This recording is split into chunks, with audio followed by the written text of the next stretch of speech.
కాలం మొదలు కాకముందు, సృష్టి పుట్టకముందు, ఈ విశ్వం మొదటి శ్వాస తీసుకునే ముందే ఒక శక్తి ఉంది. అదే శివుడు. ఆయన పుట్టలేదు, ఆయనని ఎవరూ సృష్టించలేదు. కాలానికి అతీతమైన శక్తి. ఆయన దేవుడు మాత్రమే కాదు, ఆయన ఒక సత్యం. ఎందుకంటే శివుడే అన్నీ. వరందుముడు శరీరాన సారాకార అనాదేవుడు.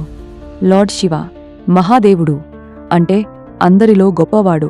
త్రిమూర్తుల్లో ఒకరు. బ్రహ్మ సృష్టిస్తాడు, విష్ణు కాపాడుతాడు, శివుడు మార్పు తీసుకొస్తాడు. చాలామంది ఆయనను నాశనకర్త అంటారు. కాని వినండి, శివుడు జీవాన్ని నాశనం చేయడు.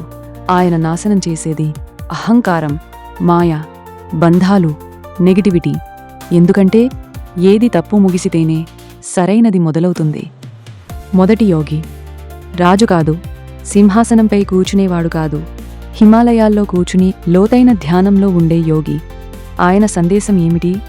బయట ప్రపంచంతో పోరాటం కాదు, నీ లోపలే అసలు యుద్ధం. నీ ఆలోచనలు, నీ భయాలు, నీ దృష్టి చెదరటం, వాటిని నియంత్రిస్తే నీ జీవితం నీ చేతిలో ఉంటుంది. అదే శివుడి నిజమైన శక్తి.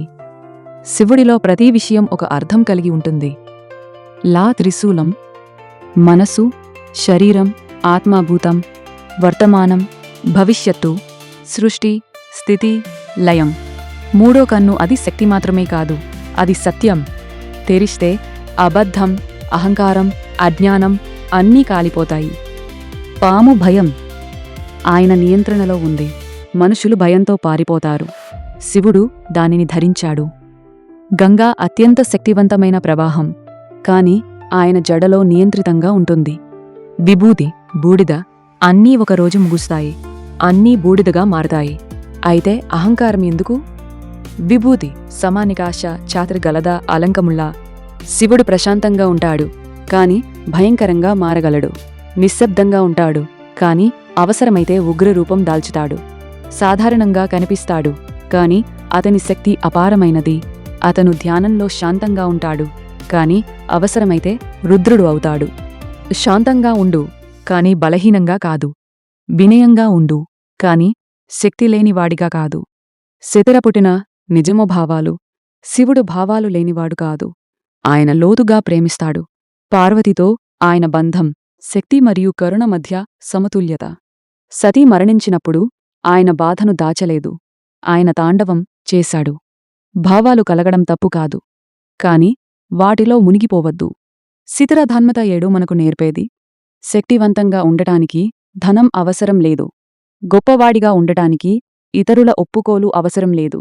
ఆయన పర్వతాల్లో ఉంటాడు, బూడిద ధరించాడు, కాని విశ్వాన్ని నియంత్రిస్తాడు. అసలు శక్తి మనలోనే ఉంటుంది. ఈ రోజుల్లో ప్రపంచం గందరగోళంగా ఉంది.